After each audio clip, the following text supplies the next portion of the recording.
ونسلم على رسوله المجتبى وعلى آله وصحبه وبارك وسلم دائما أبدا. أما بعد، أعوذ بالله من الشيطان الرجيم.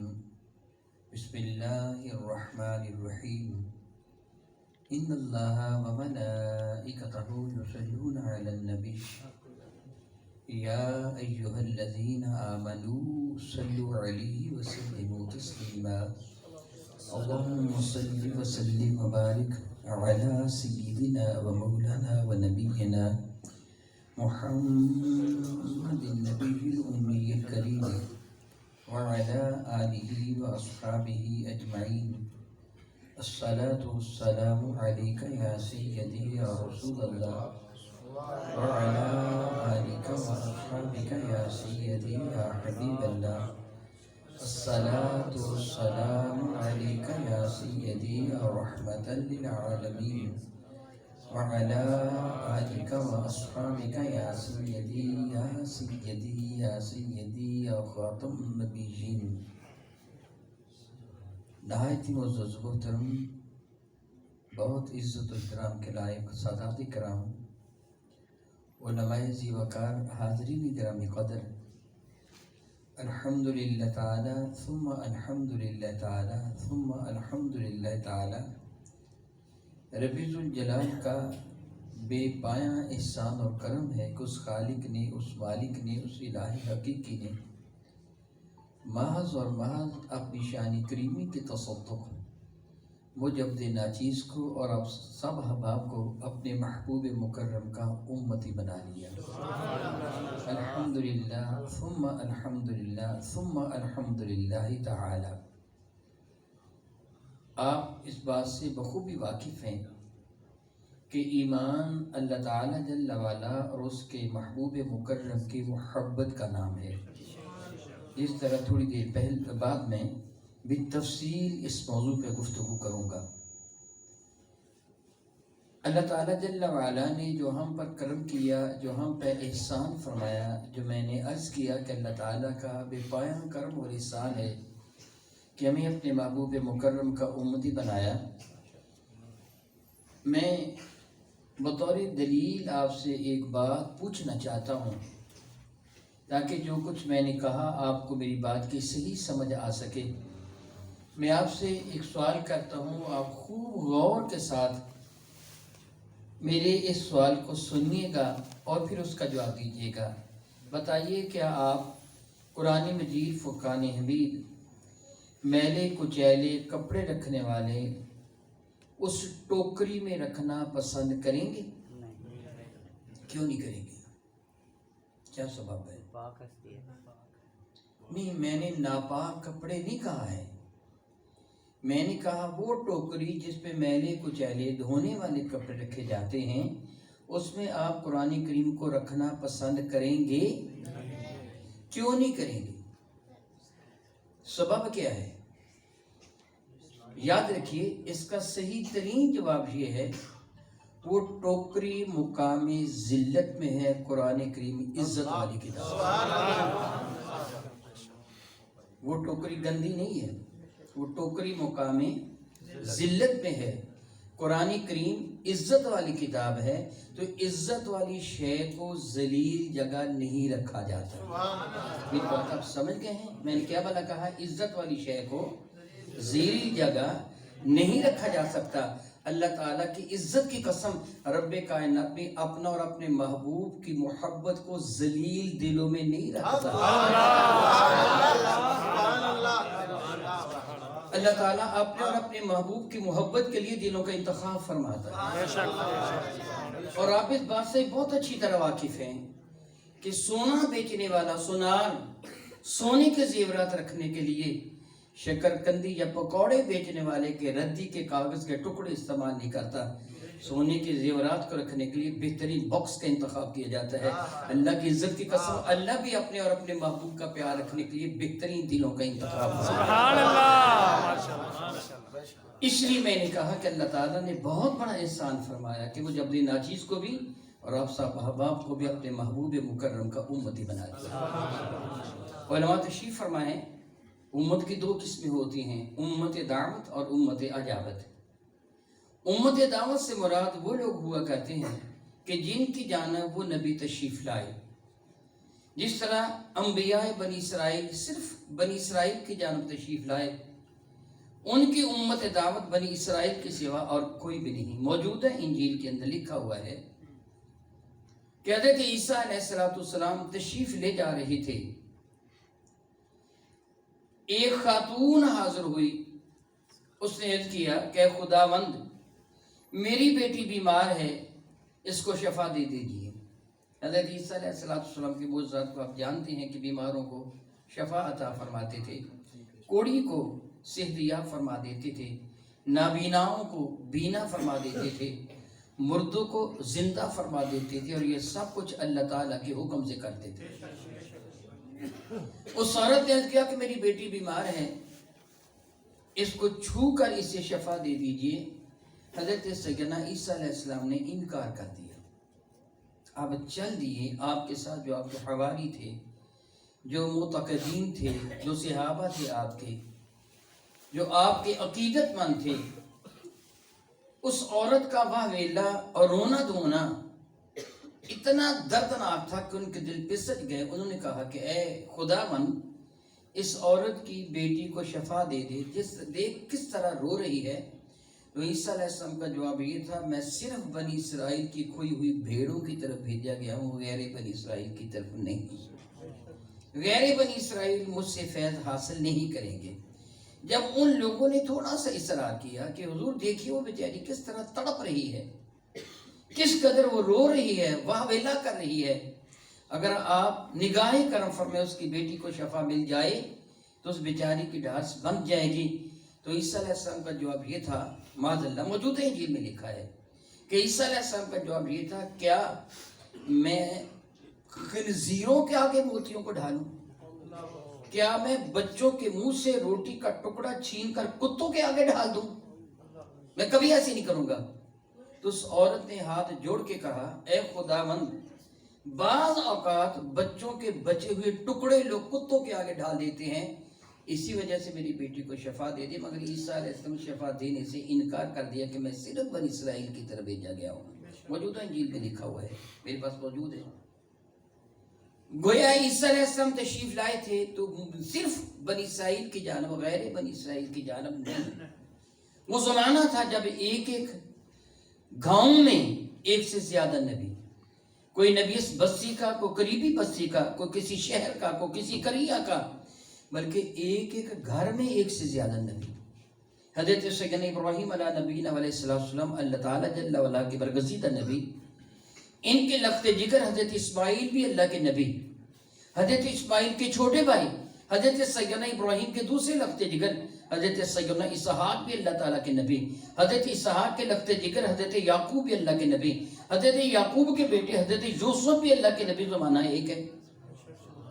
وہ فرشتے جو حضرت سیدنا ابراہیم علیہ نبینا علیہ السلام کو ان کے لخت جگر حضرت اسحاق کی ولادت بعد سعادت کی خوشخبری سنانے کے لیے آئے تھے، یہی فرشتے قوم لوط کو تباہ کرنے کے لیے آئے تھے۔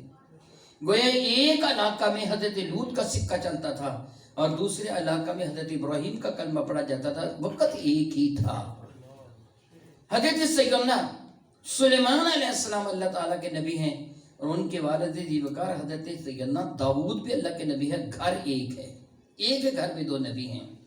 حضرت سیدنا موسیٰ کلیم اللہ تعالیٰ کے نبی ہیں، ان کے برادر اکبر حضرت سیدنا ہارون بھی اللہ کے نبی ہیں، زمانہ بھی ایک ہے، گھر بھی ایک ہے، شہر بھی ایک ہے، جگہ بھی ایک ہے۔ حضرت یحییٰ بھی اللہ تعالیٰ کے نبی ہیں، ان کے والد ذیوقار حضرت زکریا بھی اللہ کے نبی ہیں۔ گویا ایک ایک گھر میں بھی دو دو نبی، کوئی اس محلے کا نبی، کوئی اس محلے کا نبی، کوئی اس قریہ کا نبی، کوئی اس شہر کا نبی، کوئی اس بستی کا نبی، کوئی اس علاقے کا نبی، کوئی اس زمانے کا نبی۔ لیکن جب باری آئی ہے میرے نبی کی، وہ خود فرماتے ارسلت الی الخلق کافہ، رب کائنات نے مجھے پوری کائنات کا نزول بتایا۔ اب زمان و مکان کی وہ جو حدود و قیود تھی وہ ختم ہو گئی، اب میرے کریم آقا پوری کائنات کے نبی۔ کس قدر حیرانی کی بات ہے۔ میں آپ سے سوال کرتا ہوں کہ آپ محمد رسول اللہ آپ کے رسول ہیں کہ نہیں؟ ہمارے رسول ہیں کہ نہیں؟ اللہ کے بھی سبحان اللہ، ہمارے بھی رسول ہیں، اللہ کے بھی رسول سبحان اللہ، ساری مخلوق کے رسول ہیں، اور خالق کے بھی رسول ہیں۔ خالق کے رسول اس اعتبار سے کہ اس نے رسول بنا کے بھیجے، اور ہمارے اس اعتبار سے کہ ہمارے پاس بن کے تشریف لائے۔ اب پوری کی پوری کائنات میرے کریم آقا رسول عربی کی امت دعوت میں شامل ہے، خواہ وہ مسلمان ہیں، وہ کافر ہیں، کسی بھی مذہب و مسلک سے تعلق رکھنے والے ہیں، میرے نبی کی امتیں دعوت میں شامل ہیں۔ لیکن جن خوش نصیبوں نے دامن مصطفیٰ کریم سے وابستگی اختیار کر لی، ان کو امت اجابت کہا جاتا ہے، کہ قبول کر لینے والی امت۔ الحمدللہ تعالی ثم الحمدللہ تعالی، رب کائنات جل وعلا کا احسان اور کرم ہے کہ خالق کائنات نے ہمیں اپنے محبوب کی امت اجابت میں رکھا۔ پھر یہ دعویٰ کرنے والے کہ رسول مشرف رحمت عالم کو ہم تسلیم کرتے ہیں، ہم حضور سید عالم صلی اللہ علیہ وسلم کو اللہ تعالیٰ کا نبی مانتے ہیں، وہ لوگ، پھر ان میں کچھ وہ لوگ جو کہتے ہیں کہ ہم حضور کو آخری نبی مانتے ہیں، ہے نا، یہ فرق پڑتا چلا جاتا ہے نا۔ پھر وہ جو دعویٰ کرنے والے ہیں ہم حضور کو خاتم النبیین مانتے ہیں، آخری نبی مانتے ہیں، ان میں بھی رب کائنات نے ہمیں اپنے محبوب مکرم کے ان غلاموں میں رکھا کہ جن کی حقانیت کی گواہی خود میرے نبی نے دی۔ الحمدللہ تعالی ثم الحمدللہ تعالی، الحمدللہ تعالی ثم الحمدللہ تعالی۔ صحیح بخاری ہے، کتاب الایمان ہے۔ میری اور آپ کے کریم آقا تاجر ارب و جم شفیع معظم رحمت عالم صلی اللہ علیہ وسلم سے کتاب الایمان میں 2 حدیث مبارکہ روایت کی گئی، جن میں ایک کے راوی حضرت سیدنا ابی ہریرہ ہیں اور دوسرے کے راوی حضرت سیدنا انس بن مالک رضی اللہ تعالی عنہ۔ میرے کریم آقا تاجر ارب و جم شفیع معظم رحمت عالم نے ارشاد فرمایا، ایک حدیث مبارکہ یہ ہے کہ حضور نے فرمایا، والذی نفسی بیدہ لا یؤمن احدکم حتی اکون احب الیہ من والدہ وولدہ۔ میرے نبی فرماتے والذی نفسی بیدہ، سن لو مجھے قسم اس رب کائنات کی جس کے دستے قدرت میں مجھ محمد کی جان ہے۔ اللہ اکبر، اللہ اکبر، اللہ اکبر، اللہ اکبر۔ میرے کریم آقا صلی اللہ تعالی علی حبیبہ دائما ابدا نے قسم ذکر فرمائی، اور یہ قسم اس ذات بابرکات نے اٹھائی ہے کہ اللہ کی عزت کی قسم جس سے سچا انسان اللہ نے پیدا ہی نہیں کیا، جن سے سچا کوئی پیدا ہوا ہی نہیں، جن کی طرف جھوٹ کی نسبت کرنا کفر ہے، جن کی سچائی، جن کی دیانتداری، جن کی عظمت و رفت کا اقرار اپنوں نے ہی بیگانوں نے بھی کیا ہے اور عملی طور پر کیا ہے۔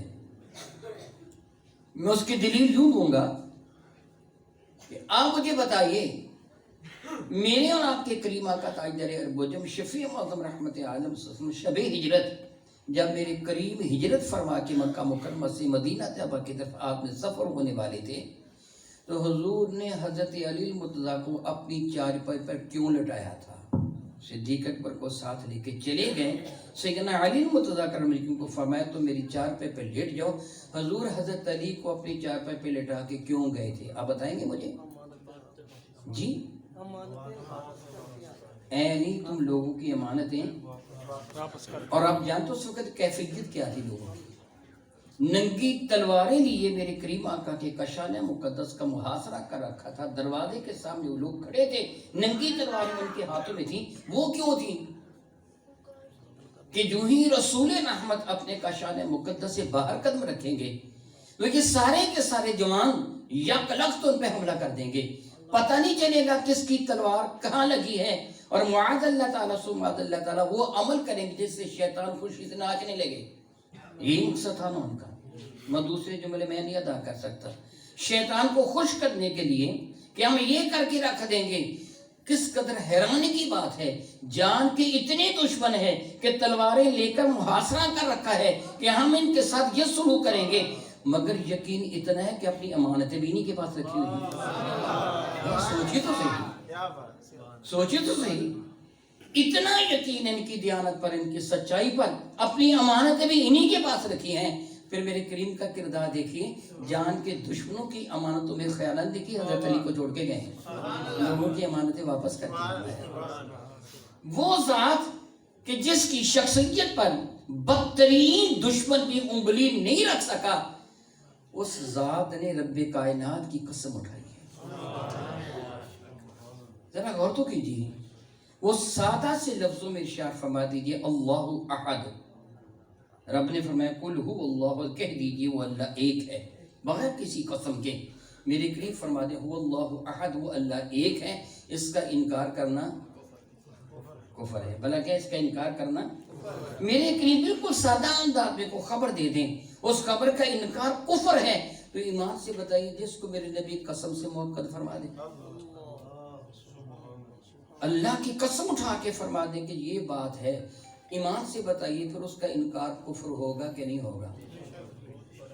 اب دیکھیے میں عرض کرتا ہوں میرے نبی کیا فرماتے ہیں، والذی نفسی بیدہ، مجھے قسم سے رب کائنات کی جس کے دستے قدرت میں میری جان ہے، میرے نبی فرماتے ہیں لا یؤمن احدکم، تم ایک بھی ایمان والا نہیں ہے، لا یؤمن احدکم، نہیں ہے کوئی ایک بھی ایمان والا۔ ایک خطاب جو میرے کریم آقا فرما رہے تھے یہ اہل پنجاب سے تھا، لاٹھیاں والا کے لوگوں سے تھا، فیصل آباد والوں سے تھا، پاکستانیوں سے تھا، یہ خطاب میرے نبی کا کن سے تھا؟ جی نہیں، پوری امت سے نہیں۔ میرے نبی کے مخاطب صدیق و فاروق و عثمان و علی و سعد و مقداد و سلمان فارسی یہ سامنے بیٹھے تھے۔ میرے نبی جید صحابہ سے فرما رہے ہیں کہ مجھے اس اللہ کی قسم جس کے دستے قدرت پہ میری جان ہے اور تم میں کوئی بھی ایمان والا نہیں ہے۔ جواب قسم کیا ہے؟ کیوں ایمان والا نہیں ہے؟ حتیٰ شرط کیا ہے؟ جب تک اکونا احب الیہ، نہ نماز کا ذکر کیا، روزے کا ذکر کیا، نہ حج کا ذکر کیا، نہ زکوٰۃ کا ذکر کیا، نہ رب کائنات کی توحید کا ذکر کیا، نہ کہا کہ وہ حافظ قرآن ہونا چاہیے، حافظ الحدیث ہونا چاہیے، بلکہ کیا فرمایا؟ جب تک میں اسے محبوب نہیں ہو جاتا اس کی ماں باپ اس کی اولاد سب سے زیادہ ہے۔ میں آپ کو ایک بات کا احساس دلا دوں، نماز معمولی شے نہیں ہے، کلمہ طیبہ کے بعد سب سے اہمیت نماز ہی کو ہے۔ زکوٰۃ معمولی نہیں ہے، منکرین زکوٰۃ کو حضرت سیدنا صدیق اکبر نے صحابہ کرام کی معیت میں کافر قرار دے کر اعلان جہاد فرمایا تھا۔ روزہ معمولی نہیں ہے، حج معمولی نہیں ہے، ارکان اسلام معمولی نہیں ہے، لیکن قبول تب ہے جب مصطفیٰ کریم کی محبت دل میں ہوگی۔ میں اس بات کو مزید آسان کر دیتا ہوں، ایک آدمی نماز پڑھے، وہ کہے کہ میں نے الحمدللہ تعالیٰ ثم الحمدللہ تعالیٰ نماز ادا کی ہے اور ہر رکعت میں میں نے ایک ایک پارہ قرآن کریم کا تلاوت کیا۔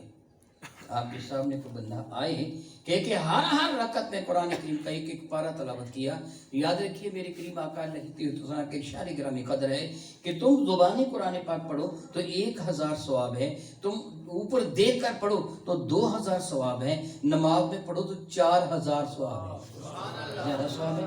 وہ کہے میں نے ایک ایک رکعت میں ایک ایک پارہ اور پوری رات میں قرآن پاک کی تلاوت کرتا رہا اور میں نے قرآن پاک کو پورے کو مکمل پڑھ لیا پوری رات میں ایک ایک رکعت میں، تو آپ اس کو کیا کہیں گے؟ اس نے کیسا کام کیا؟ ماشاءاللہ بہت اچھا کام کیا، مگر وہ دیرے سے کہے مگر میں نے وضو نہیں کیا تھا، اب اس کی نماز قبول ہوگی؟ جس طرح تیری نماز کے قبولیت کے لیے تیرے ظاہر کے وضو کی ضرورت ہے، تیرے اعمال کی قبولیت کے لیے مصطفیٰ کریم کی محبت سے اندر کو پاک کرنے کی بھی ضرورت ہے۔ یہ ساری چیزیں عام ہیں، لیکن یہ قبول تب ہوگی جب تیرے دل میں میرے نبی کی محبت ہوگی۔ دوسری حدیث بارکہ اسی کتاب الایمان کی، یہ 11-12 نمبر کے قریب اس کا ہے، بعض کتب میں اس کا نمبر تھوڑا آگے پیچھے ہو جاتا ہے۔ میرے کریم آقا رسول اللہ نے ارشاد فرمایا لا یؤمن احدکم حتی اکون احب الیہ من ولدہ والناس اجمعین، اس وقت تک کوئی بھی ایمان والا نہیں ہو سکتا جب تک وہ مجھے اپنی ماں سے، اپنے باپ سے، اپنی اولاد سے، اپنے قبیلے والوں سے، اپنے خاندان سے، اپنی پارٹی سے، اپنے جتھے سے، اپنی قوم سے، والناس اجمعین سارے انسانوں سے، بشمول اس کی اپنی ذات کے، جب تک سب سے زیادہ مجھے محبوب نہ جانے وہ ایمان والا ہے ہی نہیں، وہ ایمان والا